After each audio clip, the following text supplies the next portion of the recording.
are we making weapons for? Why keep on feeding the war machine?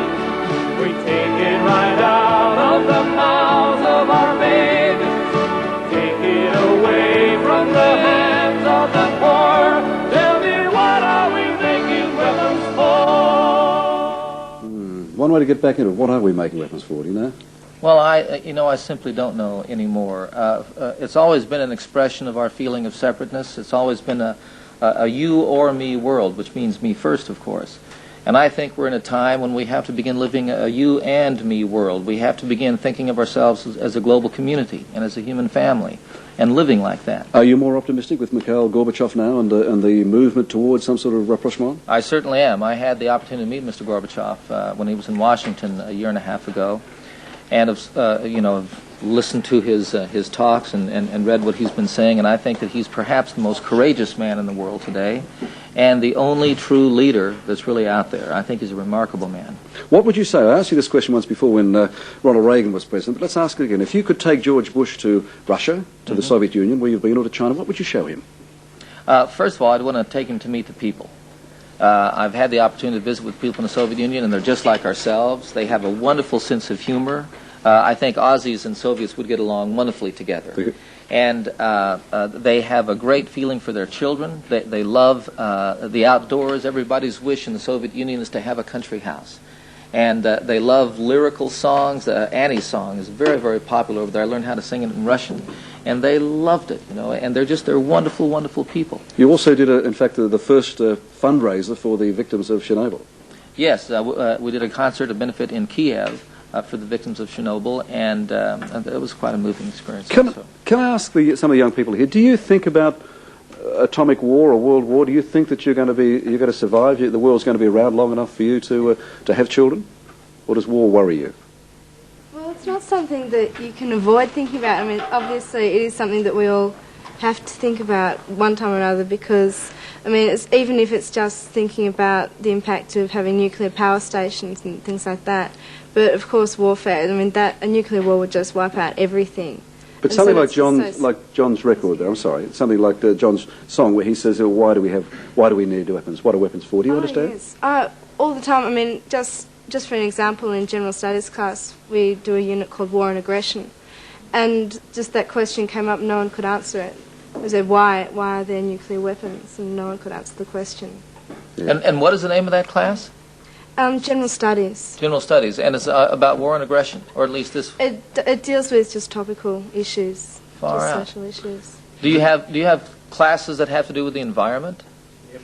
Also. Geography. Sorry, tell us again. Sorry. For unit geography and geography, we deal with the environment, how they're getting destroyed by human practices and that sort of thing.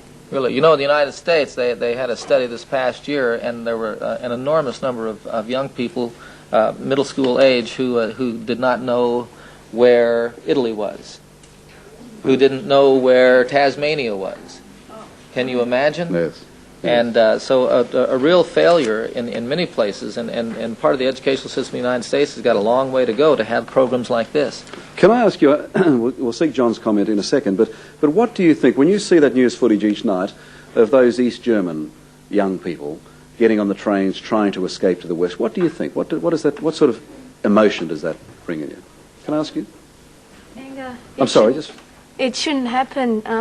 The world should be free so that everyone could go where they want to be, do what they want to do, as long as it's legal within moral standards and things like that. But do you think of of how lucky you are? Do you think of while you wonder whether you're going to get out of McDonald's? Yeah, exactly. We have the choice to make decisions that they can only dream about. Things like that. So do you have a sense of responsibility that goes along with that opportunity?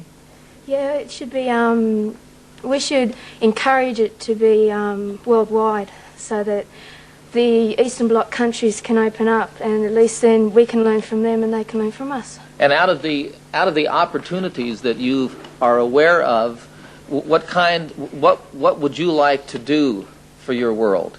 How would you like to take advantage of the kind of opportunities that you have? Anybody? I think that if we keep going the way we are with war, we won't have a planet to live in if we keep going that way. How old are you? 10. Okay. So do you feel that there's something that you can do that would change that? Yes, you could write letters to the environment councils and all that, and to the parliament, and ask them if they could stop using nuclear weapons and everything. What do you say to your mum and dad?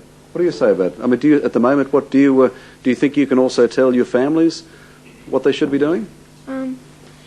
Yes, I think that they should stop using stuff like that destroys things in the world, like CBFCs and all that, and should recycle and not use much paper, which you're just wasting. Interesting. Interesting. Now, what about in terms of recycling, as this young man said? I mean, in your families, do you recycle paper? Do you recycle bottles? Just this morning, my mum was saying, "Oh, well, my little bit doesn't count," but they don't think of what of the world that we're going to live in the future.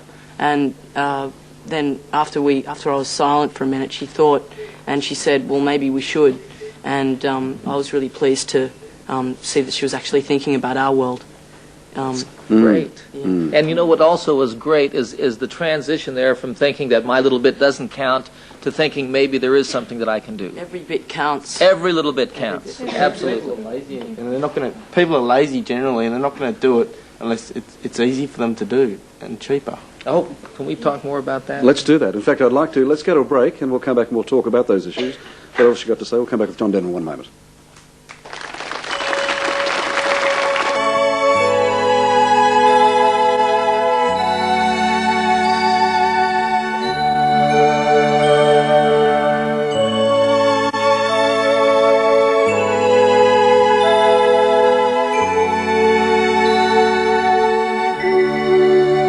You may recall a couple of days back we actually crossed to Western Australia, just north of Perth, where that marine park was, where that a week or 2 week old baby pilot whale was being kept alive by some of the marine workers and biologists there. We had planned to cross with John to get an update on that, but we learned about half an hour ago that the whale died this morning, which is real sad, real sad. But it's also what we're talking about here in terms of the environment and saving not just baby whales, but baby humans as well. John, something we had Clifton Pugh on the show a couple of days back, vis-a-vis what these people are saying. And he's a great Australian artist, and he said he feared, he's putting all his money into conservation now, he said he fears that it's too late with adults, that you give adults away in terms of saving the environment. The only future is with kids. Well, there are those who say that in the next 20 years, in our lifetime, still in our lifetime, we're going to determine whether or not the Earth remains inhabitable by human beings. And so it's the actions that we take, and it's the kind of example that we set for these young people, and certainly, the greatest part of that responsibility is going to fall on their shoulders, and their ability to be prepared for the problems that are coming, to be looking at them as intelligently and as realistically as these young people seem to be doing. But it is for our children. Who was it that said, we don't inherit the earth, and we're not so much, we borrow it from our children. Ben Elton, the Yes. English writer, said that, a marvellous line, that we borrow it from the children.